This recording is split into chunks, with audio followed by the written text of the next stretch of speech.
Hey, what's up everybody? Today we're going to talk about the running backs. This is serious. There we go.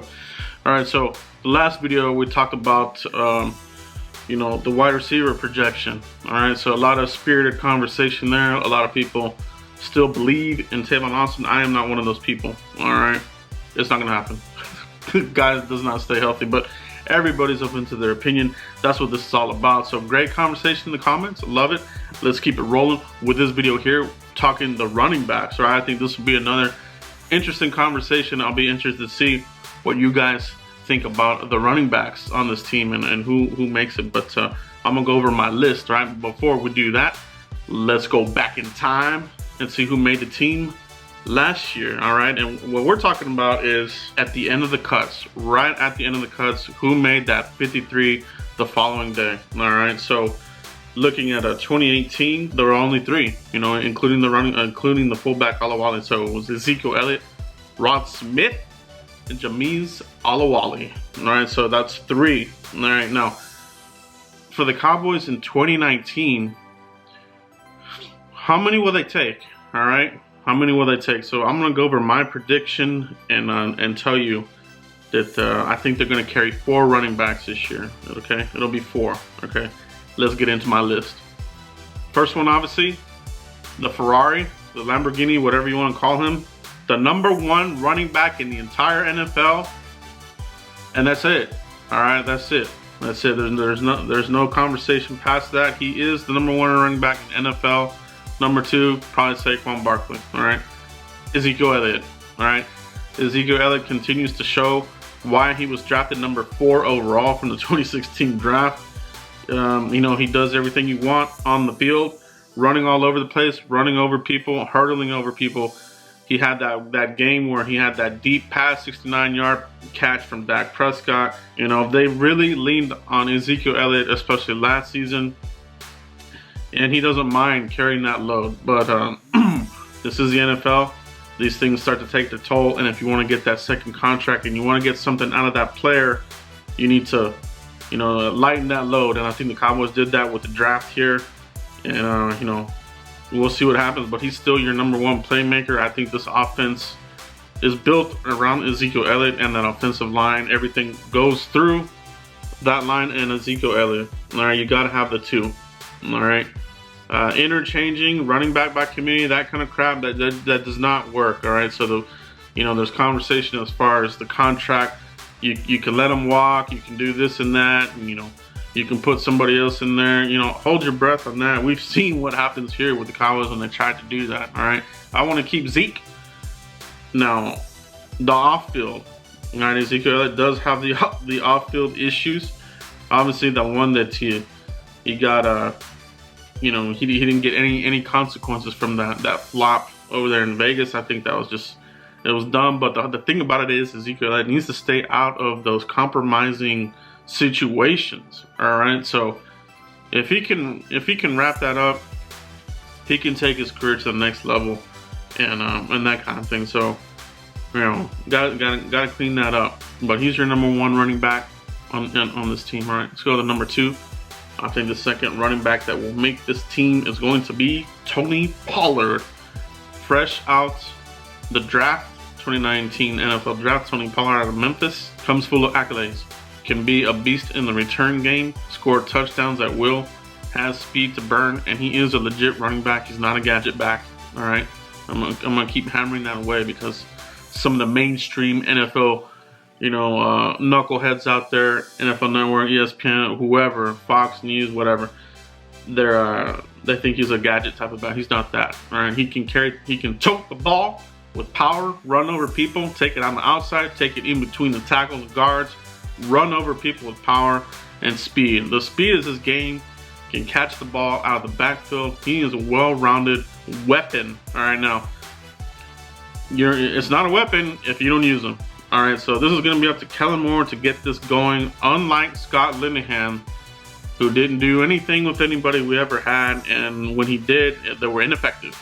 All right, so it's all about the scheme, how to put these players in the right position to flourish. Hopefully, Kellen Moore can do that. That's a big question mark coming into this. It's all fine and dandy. It's all good on paper.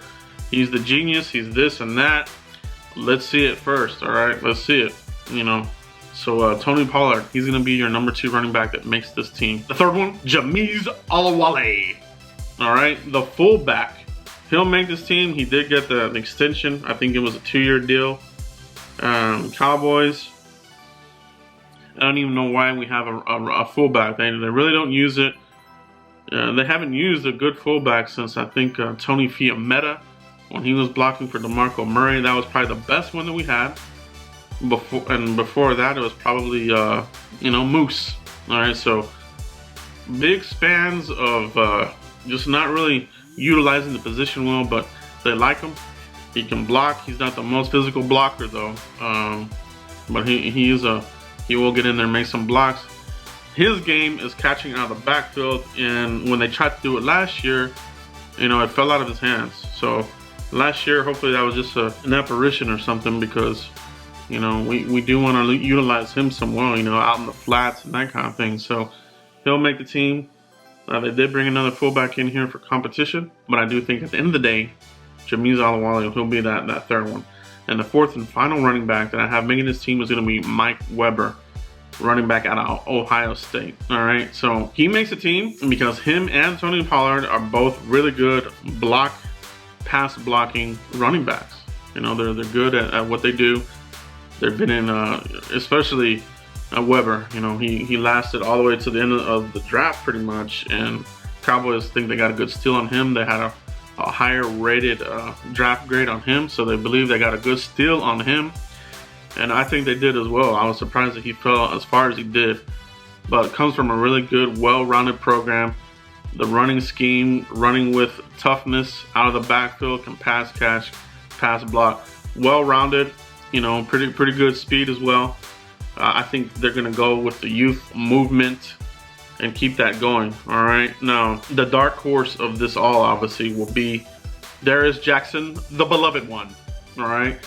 There's still a lot of fans that hold him near and dear to the heart because they fell in love with him coming out of the draft when he came out. You know, in 2016. You know, that's becoming an iconic draft class for the Cowboys. On and off the team, bounced off. You know, here and there on the practice squad, Cleveland, Green Bay, and those sorts of places. Cowboys brought him back. You know, he's had a knee injury along the way, but right now he feels like he is 100% back. He looked good in the mini camp and OTAs. Got lots of good, you know, reviews from the running back coach Gary Brown and some of the other people that have, you know, taking a look at these practices, having good information on Darius Jackson. So don't count him out. I think that I would be surprised if they carried 5 total. You know, that would be Zeke, you know, Tony Pollard, Weber, Olawale, and Jackson. I have a hard time seeing them carry that many running backs.